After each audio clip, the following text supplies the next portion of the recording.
Halo Sobat Sehat semua, Assalamualaikum warahmatullahi wabarakatuh. Salam jumpa kembali dengan saya Sugito di channel Berbagi Sehat, channel edukasi dan motivasi seputar asam lambung, GD, anxiety, psikosomatis berdasarkan pengalaman saya sebagai orang yang pernah menderita asam lambung, GD, anxiety, psikosomatis. Harapan saya khususnya kepada teman-teman yang masih dalam penderitaan asam lambung, GD, anxiety, psikosomatis, setelah menonton video ini akan dapat tersugesti dan termotivasi untuk dapat cepat sembuh. Saya bisa sembuh, insya Allah teman-teman pasti juga bisa sembuh. Badai pasti berlalu. Baiklah teman-teman, pada kesempatan kali ini saya akan berbagi seputar asam lambung, GD, anxiety, psikosomatis dengan topik gangguan asam lambung, GD, anxiety, psikosomatis disebabkan oleh apa? Pahami, pasti ada solusinya. Baiklah teman-teman ya, sebelum saya lanjutkan, tolong yang belum subscribe channel ini, klik subscribe dan loncengnya, supaya teman-teman tidak ketinggalan konten video-video berikutnya. Dan jika suka, klik like, lalu bagikan ke sosial media teman-teman. Semoga bermanfaat buat kita semua. Baik, kita lanjutkan. Jadi topik kita kali ini adalah gangguan asam lambung, GD, anxiety, psikosomatis disebabkan oleh apa? Pahami, pasti ada solusinya. Teman-teman semua, perlu kita sadari bahwa penderitaan asam lambung, GD, anxiety, psikosomatis yang disebabkan oleh multifaktor ya, baik faktor fisik maupun faktor psikis dengan sensasi yang sangat beragam, mulai dari ujung rambut sampai dengan ujung kaki ya. Memang perlu kita tangani dengan bijak agar penderitaan asam lambung, GD, anxiety, psikosomatis cepat membaik atau cepat sembuh. Jadi begini teman-teman ya, penderitaan asam lambung, GD, anxiety, psikosomatis itu memang disebabkan oleh multifaktor ya. Makanya pada session kali ini saya mengangkat topik gangguan asam lambung, GD, anxiety, psikosomatis disebabkan oleh apa? Nah, ini berarti penjelasan lebih rinci daripada multifaktor tadi teman-teman ya.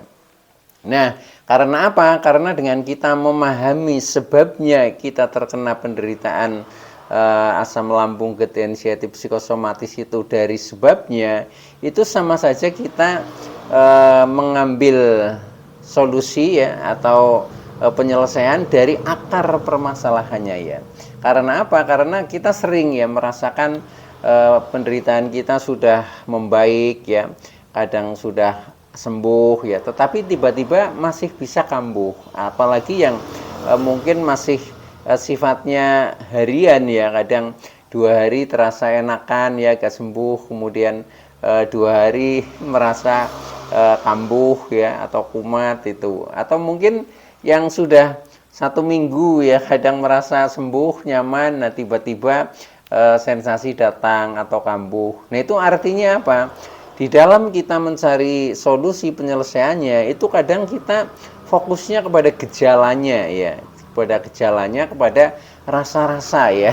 Nah ketika kita ini solusinya kepada itu ya, nah yaitu yang terjadi kadang sensasi sudah membaik ya, tetapi karena sebab akar permasalahannya juga belum terselesaikan, nah itu akhirnya menjadi mudah muncul lagi teman-teman ya. Nah maka dari itu supaya penderitaan kita itu menjadi tuntas ya, nah maka memang harus kita amati ya, kita pahami tentang penderitaan kita sebenarnya apa sih yang menjadi akar permasalahan ketika kita itu terkena asam lambung, GD, anxiety, psikosomatis. Sehingga sering saya ketika sharing dengan teman-teman ya, saya itu kadang suka bertanya latar belakangnya terkena asam lambung, GD, anxiety, psikosomatis itu apa, ceritanya bagaimana ya, dulu sebelum terkena itu apa saja yang kebiasaan-kebiasaannya diterapkan, kemudian apa mungkin punya problematika apa secara psikis. Nah itu perlu kita ini tangani itu dari situ teman-teman ya, sehingga ketika memang kita sudah kita temukan, oh ternyata saya menderita ini karena dari sebab ini. Nah, ketika sebab yang paling mendasar itu diselesaikan ya, kemudian sensasi yang merasa tidak nyaman itu juga sudah diobati. Nah, itu akhirnya menjadi sembuh total, teman-teman ya. Makanya juga sering saya sharing kepada teman-teman ya, ketika kita ya ingin sembuh total ya, memang harus ada perubahan ya. Terutama perubahan perilaku ya, perubahan perilaku bagi kita, karena banyak juga ya yang terutama disebabkan oleh faktor psikis ini yang berhubungan dengan perilaku kita sendiri. Tetapi kadang kita apa ya kurang menyadari ya. Nah, ketika kita masih kurang menyadari, nah itu yang akhirnya kadang menjadi susah, atau mungkin kita menganggapnya perilaku kita sudah baik kok, sudah betul kok. Nah, itu ketika seperti itu, nah ini juga harus masih dicermati lagi ya. Karena apa? Karena misalkan kita menganggap diri kita sudah baik, itu apakah sudah baik bagi orang lain juga? Nah, itu juga perlu di ini apa ya ditelaah lah ya. Kadang kan kita maunya itu kan baik sendiri ya. Jadi benar ukurannya sendiri, baik ukurannya sendiri. Nah, itu harus ditelaah lagi, teman-teman ya. Nah, maka dari itu nanti akan kita temukan ya. Ya, tidak hanya berupa tentang perilaku ya, tetapi tentang mungkin juga gaya hidup, mungkin juga pola makan ya, mungkin juga pola pikir, itu sama seperti itu ya. Maka di sini tentang introspeksi diri ya, atau melihat diri kita sendiri ini jauh menjadi lebih penting, teman-teman ya. Jadi kadang kita menilai orang lain itu mudah ya, tapi untuk menilai diri kita sendiri kadang kita tidak mampu ya, atau kesulitan. Nah, maka dari itu ya ini disinilah kita memang saatnya untuk istilahnya menilai diri kita sendiri.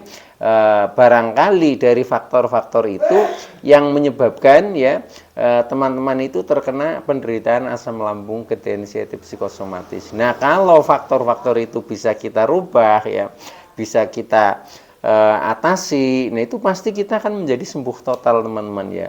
Tetapi ketika kita masih kadang sembuh, kadang kambuh ya, kadang sembuh kemudian selang beberapa hari kadang kumat ya. Nah, itu karena kadang akar permasalahannya itu belum terselesaikan ya. Tetapi kita baru fokus kepada sensasi yang dirasakan ya. Nah, ketika sensasi saja yang istilahnya diselesaikan atau mungkin diobati, yaitu jadi kadang belum sembuh permanen. Nah, maka dari itu saya ingin mengajak kepada teman-teman, mari kita istilahnya mawas diri kita masing-masing ya. Setelah itu kita bisa mensikapinya atau merubah karakter kita. Nah, akhirnya kita menjadi membaik secara permanen ya, atau menjadi sembuh total. Itu rahasianya seperti itu, teman-teman ya. Jadi kita pokoknya ini apa harus bisa mencerna apa-apa yang menjadi hambatan di dalam diri kita. Karena pada hakikatnya penderitaan asam lambung ketidaksensitif psikosomatis ya, setelah saya rasakan sesuai dengan pengalaman saya, ini memang suatu proses ya. Jadi Tuhan itu memberikan kesempatan kepada kita untuk berproses, untuk menjadi lebih baik. Maka penderitaan ini kadang saya maknai sebagai ujian ya, sebagai peringatan itu supaya kita ini menjadi lebih baik ya. Bukan berarti kemarin-kemarin itu tidak baik, teman-teman ya, tetapi bagi yang sudah baik supaya meningkat menjadi lebih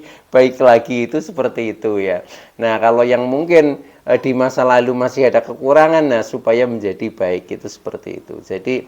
Jadi ya pokoknya kita bersyukur saja ya dengan kita mengalami penderitaan asam lambung ketidaksensitif psikosomatis. Artinya kita sebagai orang-orang pilihan, teman-teman ya, yang diberi kemampuan ya oleh Tuhan untuk berproses menjadi lebih baik, teman-teman. Dan akhirnya setelah kita menjadi lebih baik, menjadi lebih dewasa ya, pada akhirnya kita diberi tempat untuk menjadi lebih bahagia, teman-teman ya. Nah, itu yang menjadikan teman-teman harus optimis ya, bahwa penderitaan ini adalah proses ya, yang akhirnya menjadi lebih bahagia. Jadi insya Allah itu pasti sembuh teman-teman. Badai pasti berlalu. Yang penting kita memang perlu harus bersabar ya, harus bersyukur, harus ikhlas dengan penderitaan ini ya. Dengan seperti itu nanti akan mudah terselesaikan teman-teman ya. Tetapi kalau kita misalkan masih apa ya selalu ngresulo ya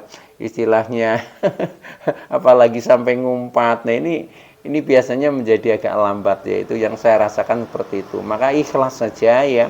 Jadi apa yang kita jalani ya dengan penuh rasa syukur, rasa sabar, itu insya Allah menjadi cepat membaik teman-teman. Oke ya, kita kembali ke topik. Jadi gangguan asam lambung itu disebabkan oleh apa ya? Nah ini yang perlu kita cermati teman-teman ya. Ini bermacam-macam faktor soalnya teman-teman ya. Mudah-mudahan teman-teman nanti bisa menemukan ya, karena ya rahasianya di situ. Kalau sudah kita temukan kemudian kita rubah ya atau kita perbaiki, nah itu pasti nanti akan menjadi sembuh permanen teman-teman ya itu.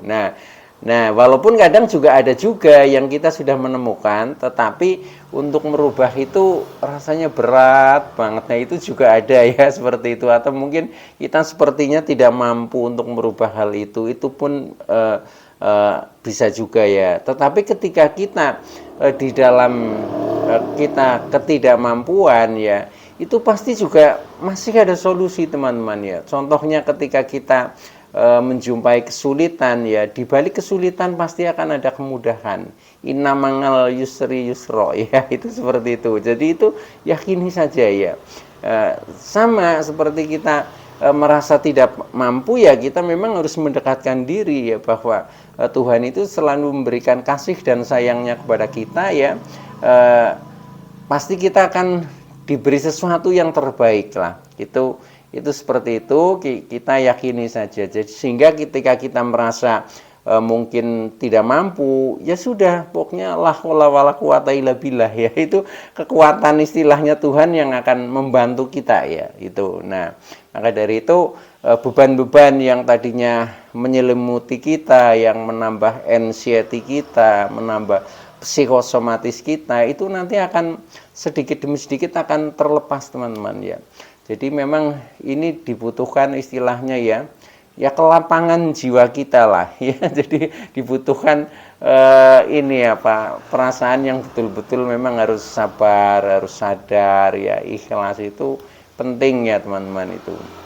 Baik ya.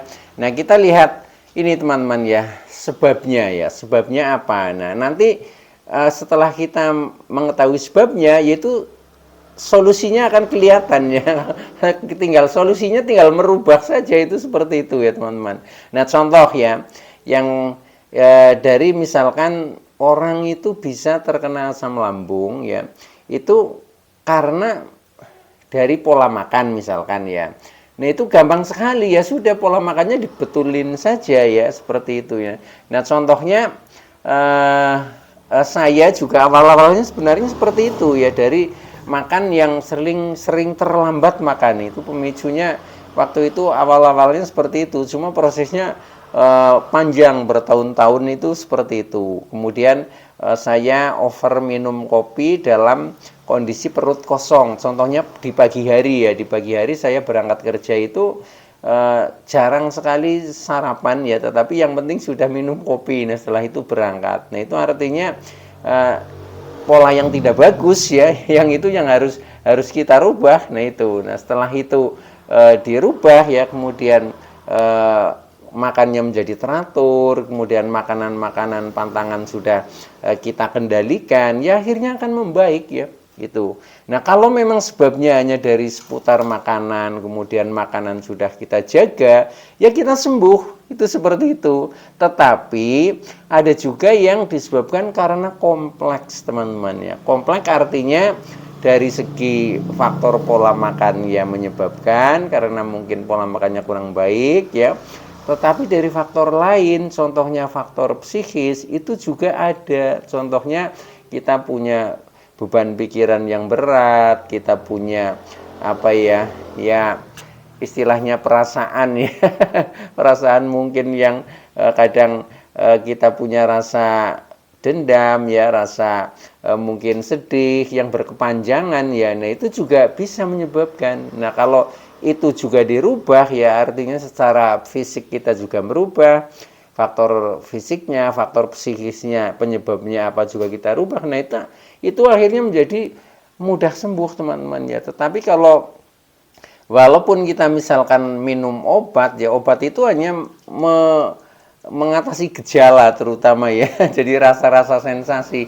Tapi kalau faktor istilahnya penyebabnya itu juga tidak diselesaikan, yaitu yang akhirnya menjadi kadang sembuh, kadang kambuh ya. Setelah minum obat mungkin sembuh ya, tapi selang beberapa hari kambuh lagi. Karena apa? Karena yaitu faktor istilahnya akar permasalahannya itu belum terselesaikan. Maka itu yang harus kita cermati dan harus kita rubah. Makanya sering ya teman-teman secara fisik mungkin sudah membaik ya, makan juga sudah enak ya, bahkan ada yang tadinya kurus sudah agak gemuk, tapi kenapa kok Pak masih keliengan ya, masih lemas, kadang jalan juga masih sempoyongan. Nah, ini karena psikisnya, yang faktor psikisnya yang belum terselesaikan secara total ya.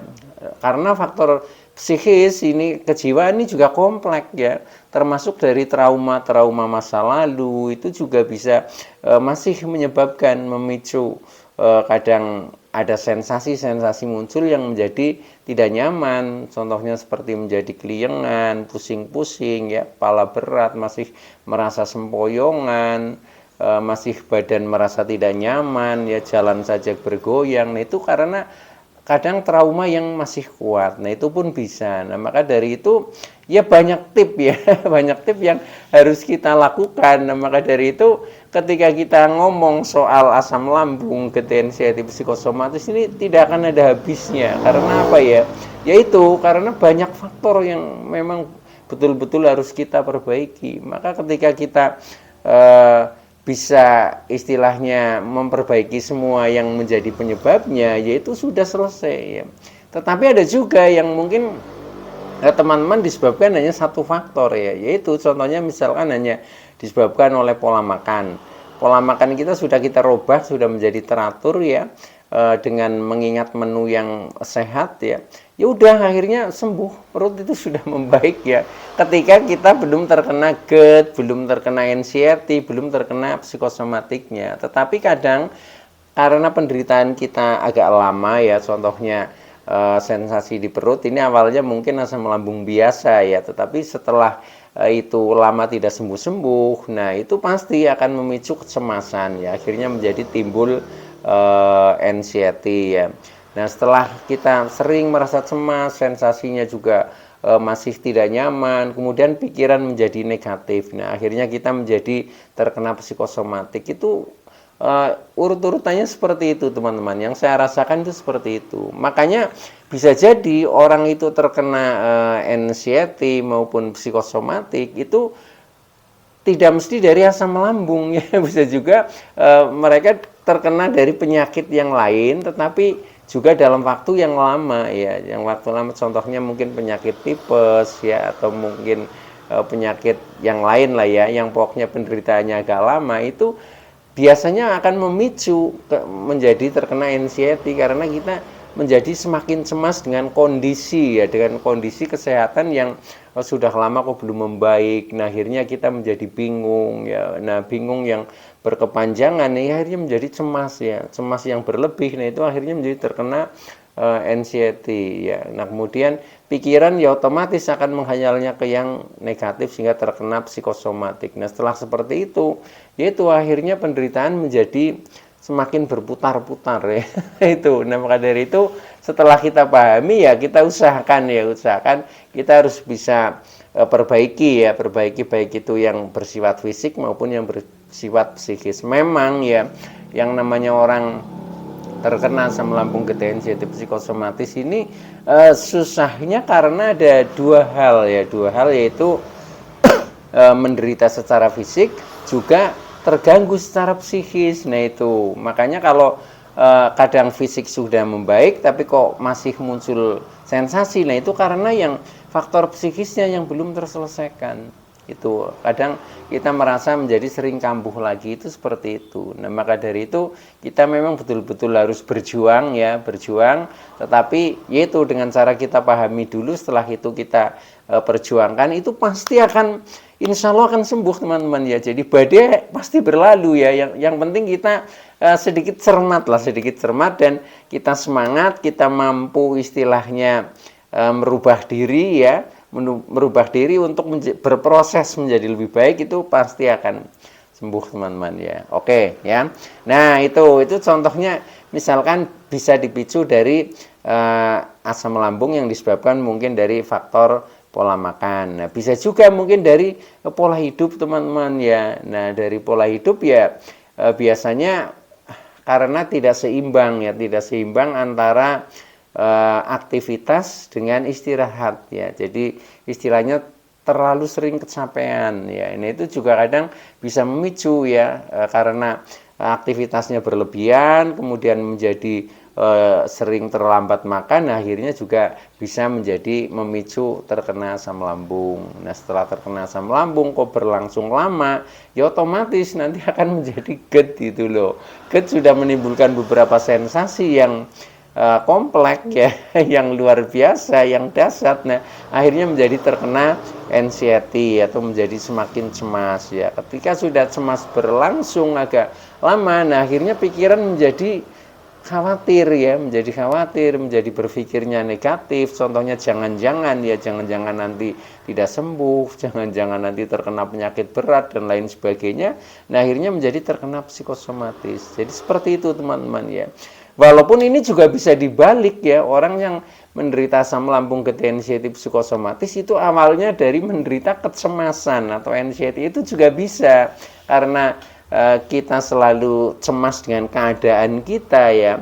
Nah, keadaan kita ini juga bermacam-macam ya, sesuai dengan kondisi teman-teman ya. Ya, contohnya kita mungkin apa ya, ya sepertinya tidak ada kedamaian lah ya, tidak ada kedamaian, akhirnya memicu kita, contohnya emosi menjadi selalu naik ya, rasa menjadi merasakan kita punya rasa jengkel, rasa dendam yang berlebihan ya dalam waktu yang panjang. Nah, itu mulai dari itu nanti akan memicu juga asam lambung menjadi naik, apalagi sudah dipicu dengan pikiran-pikiran yang negatif ya. Nah, akhirnya ya responnya ke lambung, karena lambung sebagai otak kedua, begitu pikiran ini tidak netral ya, artinya punya beban, otomatis lambung akan merespon dengan cara yaitu asam lambung menjadi sering naik. Dengan seperti itu nanti menjadi terkena asam lambung. Jadi bisa juga awalnya itu dari psikosomatik dan anxiety-nya, nah akhirnya menjadi terkena asam lambung, terkena GERD, itu seperti itu.